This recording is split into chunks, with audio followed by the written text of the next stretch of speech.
If you don't know where you're going, that's where you'll end up. Nowhere.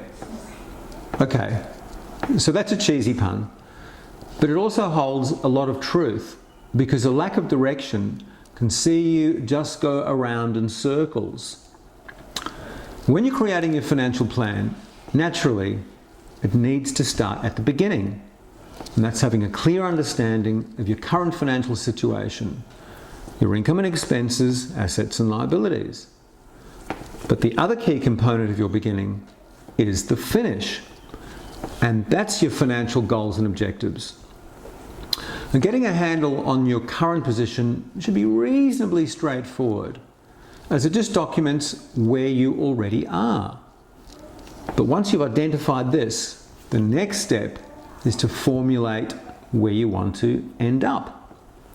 And this is where it gets a little more complicated, but there are several ways to make it easier. Now, firstly, it's important to understand why you need them and how they can be extremely useful in your financial journey. They both identify where you want to be at some point in the future, and in so doing, they provide a sense of direction that, once defined, can motivate you to put in place the action plans that are necessary to meet them, and so begin your forward momentum. Secondly, it's important to understand the difference between the two. So goals are broad, fluid. They give you a general direction that you want to head in. They provide an overarching sense of what you want to achieve. In a way, they tell the story of your desired financial future. Our objectives are much more specific, they're quantified, they have a time component, and provide a clear measure against which you can track your progress. They are the precise building blocks of your financial house.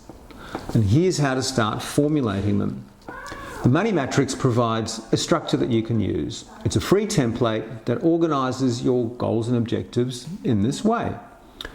First, select the category of your financial world, such as budgeting, investing, retirement, risk protection, and your estate.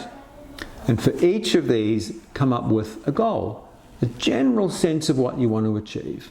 You can then get down to devising the matching objective, which is a more specific and defined statement about what that looks like and when you want to achieve it.